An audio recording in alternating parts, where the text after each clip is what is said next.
మంచి చెబుదామని బ్యానర్ ఐటమ్లు వేయించుకుంటున్నారు. కానీ జనము ఓట్లేసి చంద్రబాబు గారిని గెలిపిస్తే మంచి కాదు, మమ్మల్ని ముంచారు అని జనాల అభిప్రాయంగా ఉంది. ముంచిన వాళ్ళే మంచి చేస్తాం లేక మంచి చెప్పుకుంటాం అని చెప్తున్నారంటే దయాలు వేదాలు వర్ణిస్తున్నట్టే. చంద్రబాబు గారు ఏ మంచి చెప్పుకోవాలనుకున్నారు? సంవత్సరం రోజుల్లోనే 1,50,000 కోట్లు అప్పు చేయడం మన రాష్ట్రానికి మంచిదా? లేక 5 సంవత్సరాలలో జగన్మోహన్ రెడ్డి గారు కరెంటు ఛార్జీల పేరుతో 32,000 కోట్లను జనం నెత్తిన బాధితే చంద్రబాబు గారు ఒకటే సంవత్సరంలో 17,000 కోట్ల రూపాయలు జనం నెత్తిన మోపారు. ఈ మంచి చెప్తున్నారా? లేక రైతులు ఇప్పటికే గిట్టుబాటు ధర దొరకక ఆత్మహత్యలు చేసుకున్న వాళ్ళు ఆత్మహత్యలు చేసుకుంటున్నారు, లేకపోతే అప్పుల పాలై గగ్గోలు పెడుతున్నారు. ఈ మంచి చెప్పాలనుకుంటున్నారా? ఏ మంచి చెప్పాలనుకుంటున్నారో మాకైతే అర్థం కావాలి.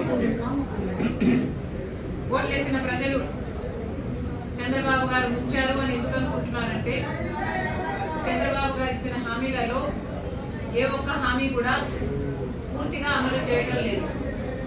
చేసిన హామీలు కూడా అరకొరగా చేస్తున్నారు. ఇక చేయని హామీలు అయితే సూపర్ 6 తో సహా ఎన్నో ఉన్నాయి. చంద్రబాబు గారు అన్నదాత సుఖీభావ అన్నారు, రైతులకి ప్రతి సంవత్సరం 20,000 రూపాయలు ఇస్తామన్నారు. ఇవ్వాల్సిన రైతులు సంఖ్య 79 లక్షలైతే ఈయన 67 లక్షలు ఇస్తానంటున్నారు. దాదాపు 30-35 లక్షల మంది రైతులకి ముంచే ప్రయత్నం చేస్తున్నారు. తల్లి దీవెన ఈ పథకం అయితే 87 లక్షల మంది పిల్లలు చదువుతుంటే 67 లక్షల మంది బిడ్డలకే ఇచ్చి 20 లక్షల మందికి బిడ్డలకు ముంచే ప్రయత్నం చేస్తున్నారు. ఇక గ్యాస్ సిలిండర్ అయితే అలా పురాయిస్తున్నారు. బస్సు సంబంధించిన ఉచిత బస్సు మహిళలకైతే చాలా చిన్న పథకం. పదే చెప్తున్నా కూడా పక్క రాష్ట్రాలలో కాంగ్రెస్ పార్టీ అమలు చేసిన పథకాలని చెప్తున్నా కూడా చంద్రబాబు గారు సంక్రాంతి, దీపావళి, ఉగాది ఇలా వేసుకుంటూ పోతున్నారు. మహిళలకి మహాశక్తి అని నెలకు 1,500 రూపాయలు ఇస్తామన్నారు. అంటే సంవత్సరానికి 18,000 రూపాయలు. 18 ఏళ్లు దాటిన పేదవాళ్ళందరికీ ఇస్తానన్నాడు. అంటే దాదాపు 2 కోట్ల మంది ఉంటారు. చాలా హెవీ బడ్జెట్ స్కీమ్.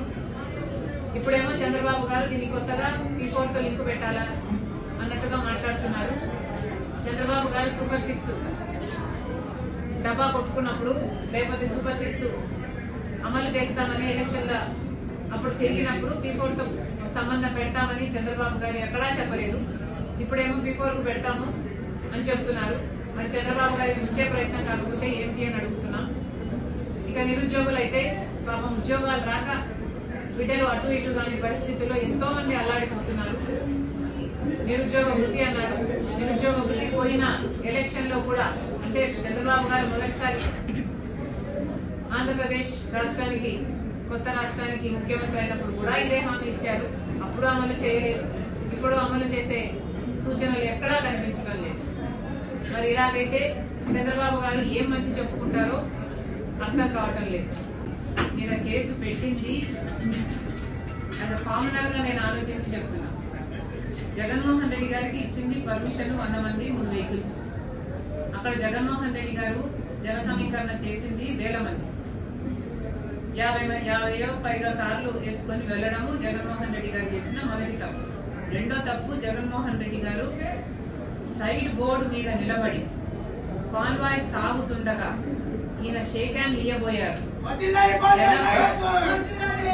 జనం అటువైపు నుంచి జగన్మోహన్ రెడ్డి గారికి షేక్ హ్యాండ్ ఇవ్వాలని ఆయన మీద పడుతున్నప్పుడు ఆ తోపులాట్లో జనమంతా కారు దగ్గరికి వచ్చే క్రమంలో ఒక మనిషి కారు టైర్ల కింద పడి అది చూసుకోకుండా ఆ డ్రైవర్ ఈడ్చుకొని వెళ్ళడము తప్పు. బేసిక్ గా ఇక్కడ ఉల్లంఘన జరిగింది డ్రైవర్ వల్లే కాదని ఎవరు అంటలేదు. ఇది యాక్సిడెంటే, డ్రైవర్ కూడా కావాలని చేశారని ఎవరు అంటలేదు.